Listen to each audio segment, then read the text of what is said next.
Los fundamentos inspiradores de la política exterior soviética estuvieron imbuidos del pensamiento marxista-leninista. El mundo capitalista aparecía ante los ojos de los soviéticos como un sistema en pugnaz oposición a la democracia socialista y que, manejado por los intereses norteamericanos, presentaba una actitud agresiva y amenazadora.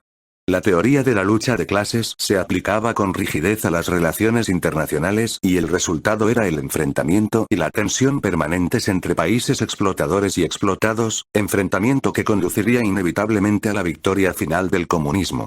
Ya en la Declaración de Derechos del Pueblo Trabajador y Explotado, redactada por Lenin y presentada a la Asamblea Constituyente reunida en enero de 1918, los bolcheviques abogaban, entre otras consideraciones, por la extensión del socialismo al resto del mundo. En realidad, durante los primeros meses de la toma del poder de los comunistas rusos no existió una formulación concreta de la política exterior, salvo si reducimos esta a un único y reiterativo mensaje: exportar la revolución. Por esta razón la Constitución del 19 de julio de 1918 concedía el derecho de asilo en Rusia por motivos políticos a todo extranjero perseguido por haber luchado a favor del socialismo soviético. En efecto, como escribió E. H. Carr, la revolución era esencialmente internacional, implicaba la sustitución de la guerra entre potencias rivales por la guerra de clases. Pero la promoción de la revolución mundial era también una primera necesidad para el régimen soviético en lucha.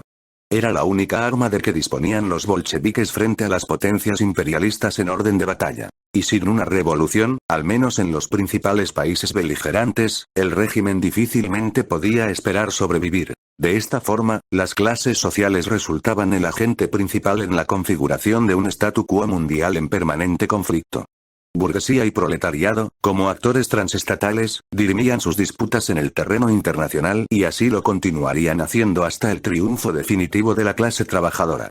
Esta visión internacionalista y globalizadora restaba importancia a la función desempeñada por los estados nacionales en la conformación de las relaciones mundiales en tanto en cuanto los enfrentamientos entre dichas entidades administrativas superestructurales respondían únicamente a la lucha de clases determinada por la dialéctica marxista. Sin embargo, la teoría de la construcción en un solo país defendida por Stalin y la consolidación progresiva del Estado soviético en el antiguo imperio de los zares terminó por otorgar un papel de suma importancia al aparato estatal en la concepción soviética estalinista de las relaciones exteriores, concepción que llegaría en la práctica hasta el nuevo pensamiento de Gorbachov.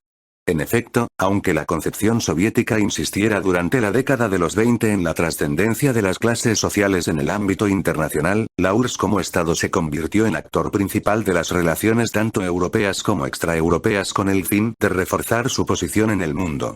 El Estado de los soviets, identificado con los intereses del proletariado, se convertía en salvaguarda de todos los explotados del orbe en conflicto permanente con los países burgueses e imperialistas. La fuerza de este Estado sería la fuerza del proletariado mundial. El sexto Congreso de la Comintern, reunido en 1928 y perfectamente controlado por Stalin, sancionó para el futuro esta concepción de las relaciones internacionales. El programa aprobado por los delegados asistentes insistía, en la línea ortodoxa mantenida desde la Revolución de Octubre, en que el imperialismo generaría por doquier guerras cuyo resultado sería la definitiva revolución proletaria mundial. A ello contribuía positivamente la internacionalización del conflicto de clases, por lo cual las guerras locales nunca eran tales sino que siempre presentaban una vertiente exterior, global, mundial en cuanto implicaban a actores transnacionales. Así también, los trabajadores y, en general, los habitantes de las naciones oprimidas por el capitalismo, habían tomado rápidamente conciencia de clase, más en aquel momento cuando la clase trabajadora del mundo posee ahora su Estado, la sola y única patria del proletariado universal. El poder mundial del capitalismo estaba minado por las luchas entre los propios estados imperialistas en su afán desmedido por controlar mercados y acumular beneficios, así como por el surgimiento y la consolidación organizativa de las masas en el interior de sus países y en las colonias.